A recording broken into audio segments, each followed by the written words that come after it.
Hey guys, it's Emma. Welcome back. Today we're going to be talking about a topic that is very near and dear to my heart, and that is studying abroad.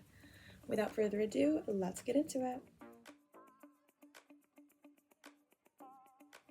So for those of you that don't know me, I'm currently a junior at NIU. I'm also currently studying abroad in Brussels, Belgium. This video is coming to you from my dorm room in Brussels. I've loved studying abroad so far, but it was a lot of work to get here. These next couple of videos are going to be quite long because I really want to break down the process of getting here and all the steps that went into this to try and make this as smooth of a process for anyone who's interested in studying abroad. This video is going to focus on the lead up to study abroad, so the research, the paperwork, everything I did before I got here. I'm going to make a separate video about my experiences while I've been abroad.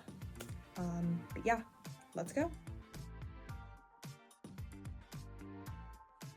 Okay, so the biggest question is why study abroad?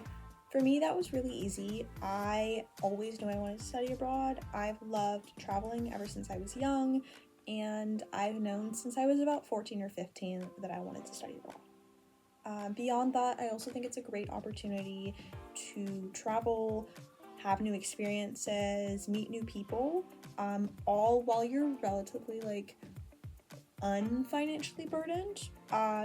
I mean in the sense that you probably don't have your own family, a mortgage, a full-time job, things like that, which can get in the way of traveling a bit when you're older. This is a really good time to travel while you're young and you have a lot more freedom than you would later in life.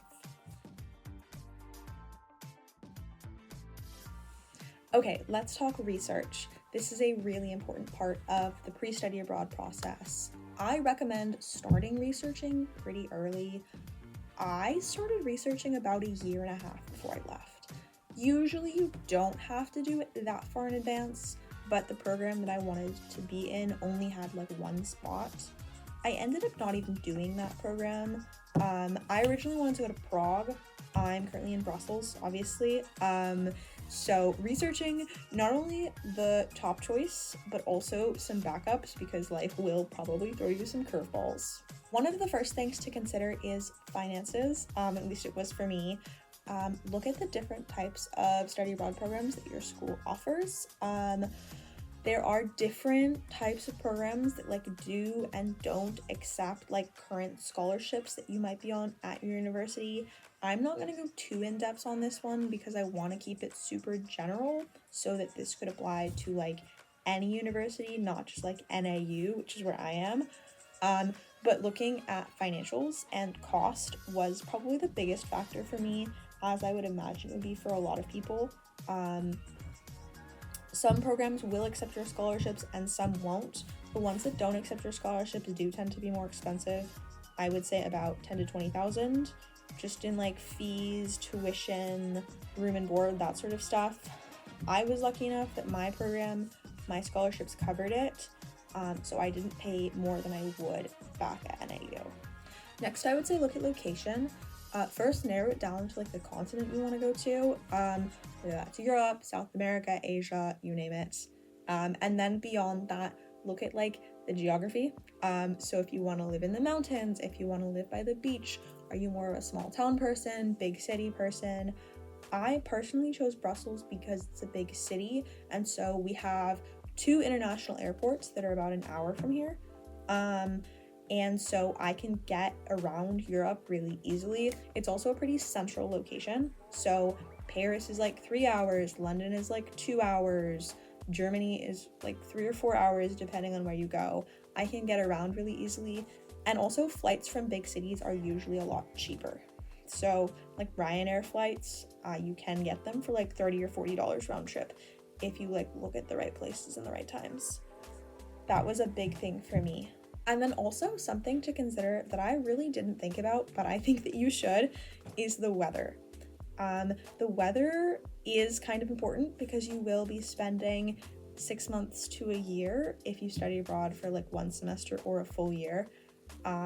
I didn't even realize this, but I'm from a very sunny place. I grew up in the Phoenix area, and so it's sunny 350 days a year. Brussels is very much not sunny.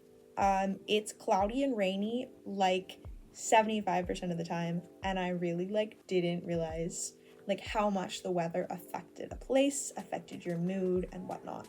I still love it here, but I do wish I'd had a better understanding of how cold and wet and rainy it would be all the time.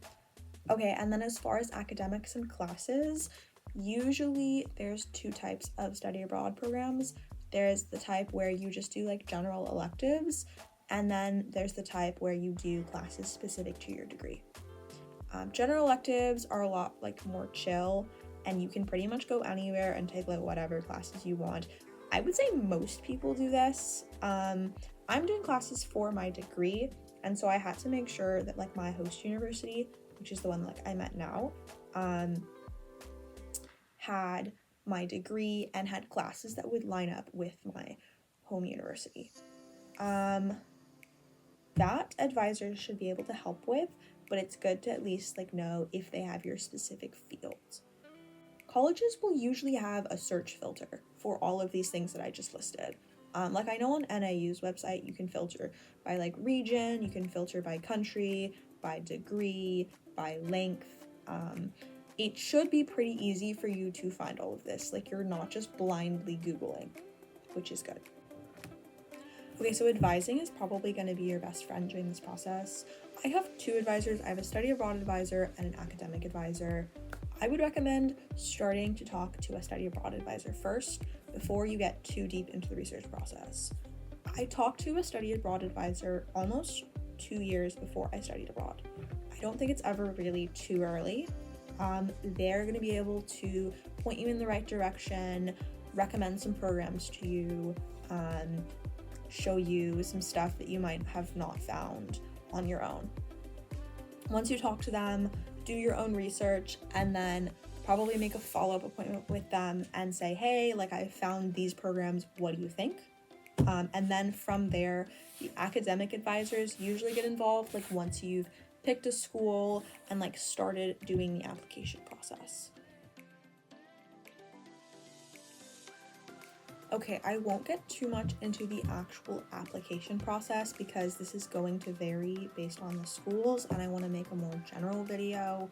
I will say, make sure you're aware of all the deadlines. They will come sometimes even more than 6 months in advance.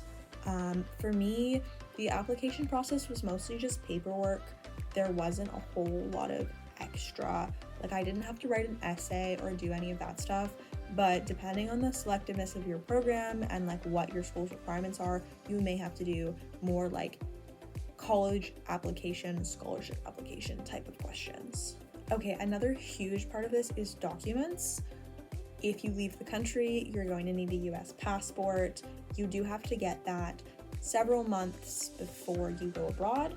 I didn't have to get a passport during this process, but there usually are resources available at your university for passport applications and passport pictures and stuff. And then the absolute bane of my existence was my visa.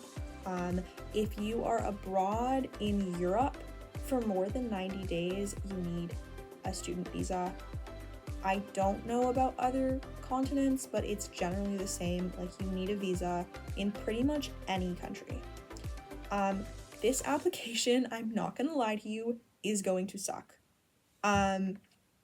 It was a lot of paperwork, a lot of government documents, a lot of time. I got my visa done in probably 2 or 3 months, but they can take even longer than that. It really depends on the country. Every country has different requirements and different documents that you need.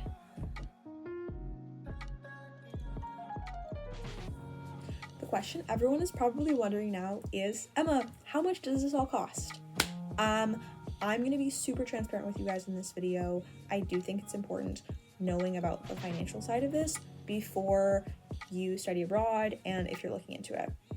So for a semester abroad, I would say budget $10,000 or $15,000 for a semester.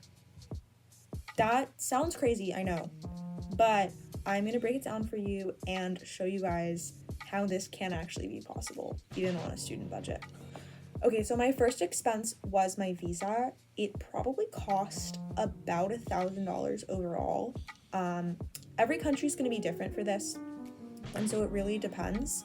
But for Belgium, I had a bunch of expenses for like getting documents notarized and like applying for different documents, and then sending in all of the documents, and then the application fees.